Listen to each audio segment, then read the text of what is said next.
Now it's recording. Hello, and thank you for joining me today. I'm Charlene Farley, and I'm a member of the Unitarian Universalist Fellowship of the Emerald Coast. You know, living through this pandemic has not only affected some of my behaviors, but also deepened my perspective of how I view the world. A few weeks ago, my husband and I had a strong yearning for a Philly cheesesteak sandwich. Now, in normal times, this desire could be quickly accomplished and satisfied. But I'm sure you'll agree, these are not normal times. Leaving our quarantine home requires much more forethought and preparation than it used to. When Ed called ahead to place our order for the food, I put on a white surgical mask and donned a pair of latex gloves. This was followed by a 20-second scrubbing of my gloved hands. And at this point, I started to feel like I was getting ready to operate instead of just hopping in the car to go get a sandwich.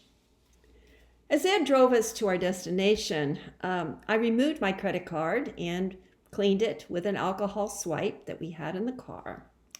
And then after arriving at the shop and entering it, I saw the employee, the sole occupant, working the grill. Through my mask, I murmured, "Ed," the password for retrieving my order. He stopped pushing the food around in the hot service and wordlessly reached up on his shelf for the brown paper bag that held my order.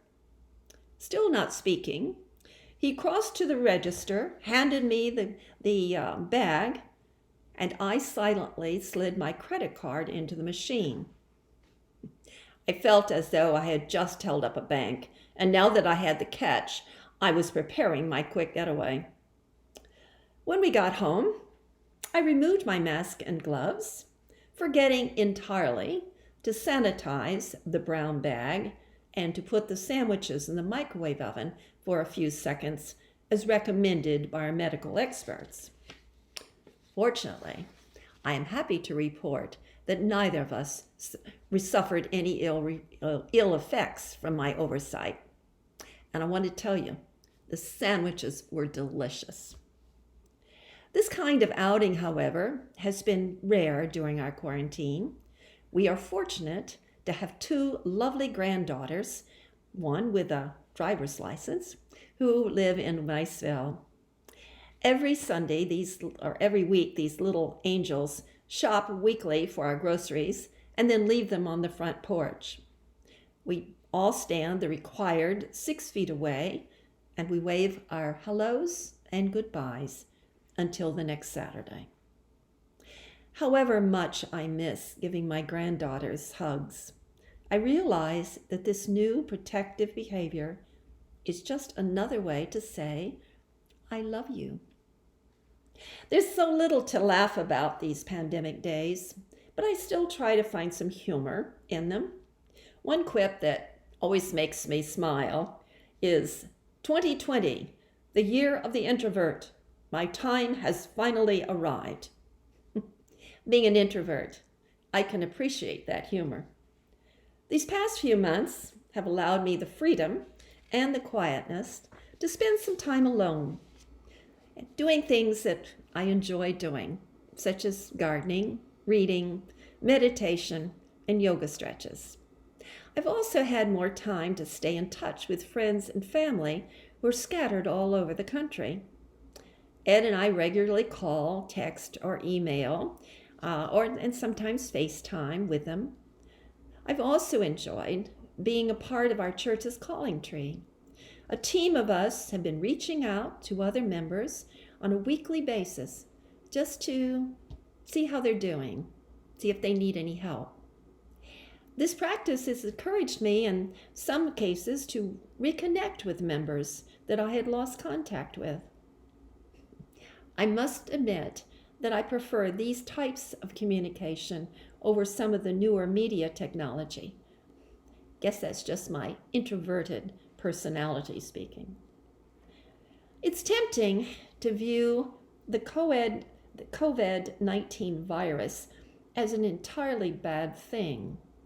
Certainly, the number of deaths caused by this virus worldwide has been tragic.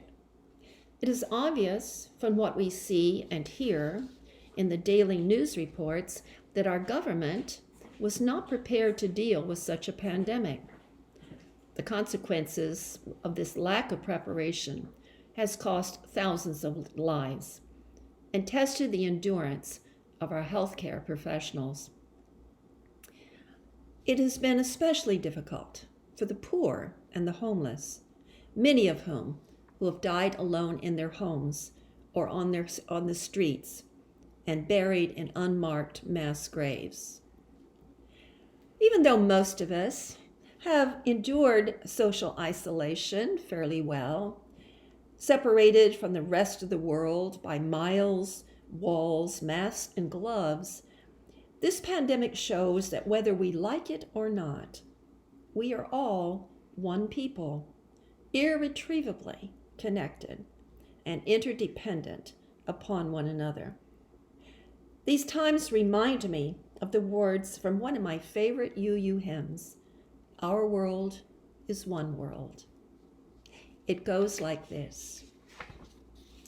Our world is one world. What touches one affects us all. The seas that wash us round about, the clouds that cover us, the rain that falls. Our world is one world. The thoughts we think affect us all. The way we build our attitudes with love or hate, we make a bridge or wall. Our world is one world. Its ways of wealth affect us all. The way we spend, the way we share, who are the rich or poor, who stand or fall. Our world is one world, just like a ship that bears us all, where fear and greed make many holes, but where our hearts can hear a different call. Sometimes we need to be reminded of our oneness, and that how we think and act affect all of us. Although these are difficult times, I know that they will pass. And when that happens, let us hope that we will all be kinder, more compassionate, and loving towards one another. That will be a time when we can safely take off our masks and gloves and put aside what else divides us. It will be a time when our hearts hear the call to embrace one another with attitudes of love rather than hate. Let it be so.